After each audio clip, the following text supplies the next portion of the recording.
Good morning, students. In our previous class, we learned till the paragraph number 4 that the mongoose like to hunt together, but they always keep a lookout for a dangerous predators nearby, poking their noses into holes, overturning rocks with their paws, and scratching the ground with their sharp claws. Banded mongoose are very amusing animals to watch.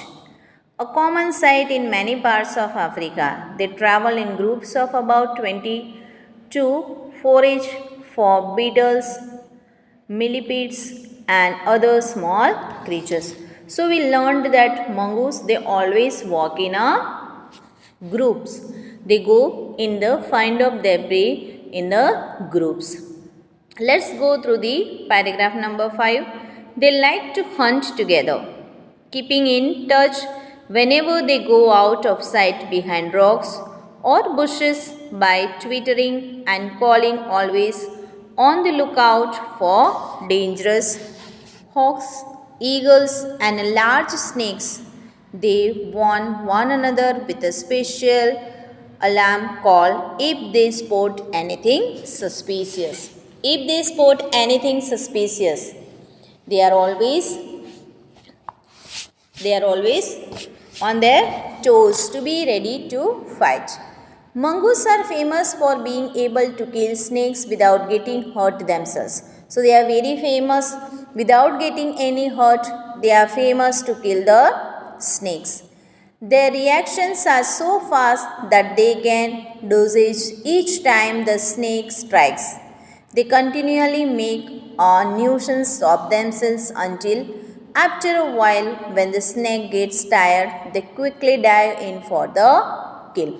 So first they try on the snakes, they try to make the tired the opposite person. Then they feel that now the snake is tired, so they try to kill them. All the female mongoose have their own kitten at about the same time. They are raised by the whole group in a den made inside an old termite mound or hollow log. When most of the adults are out looking for food, one or two males stay behind a stand guard until the others return for the night. See, like a human beings, like a watchman is there. Mongoose are very good, clever. We can say that they, when the all males are out to look, because all the females were giving the birth all together to the kittens. So they are all they went out, but one or two remained to look after the other one. Another animal which lives in the desert is the camel.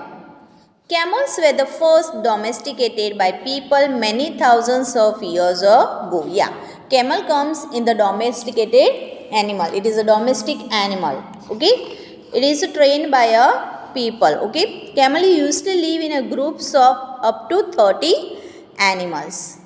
Camels have long, shaggy winter coats to keep warm and shorter tidier coats in the summer to keep cool. A 30 camel can drink as much as 30 gallons of water.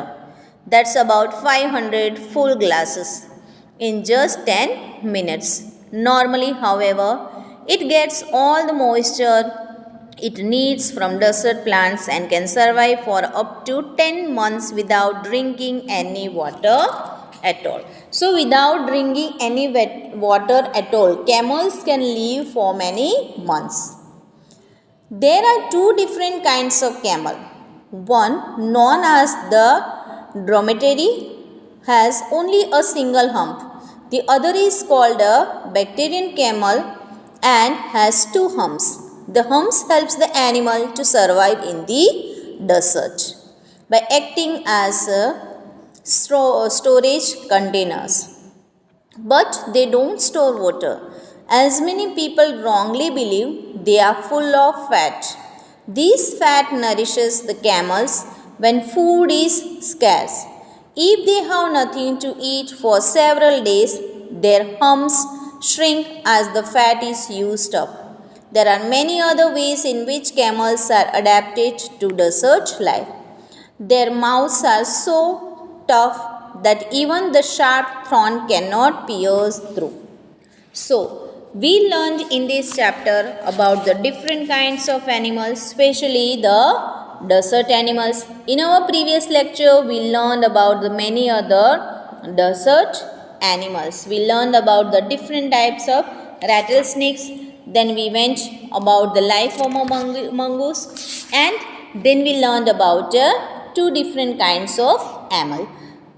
So dear students, read this lesson completely, understand the each word, find out the words which you don't understand from the dictionary.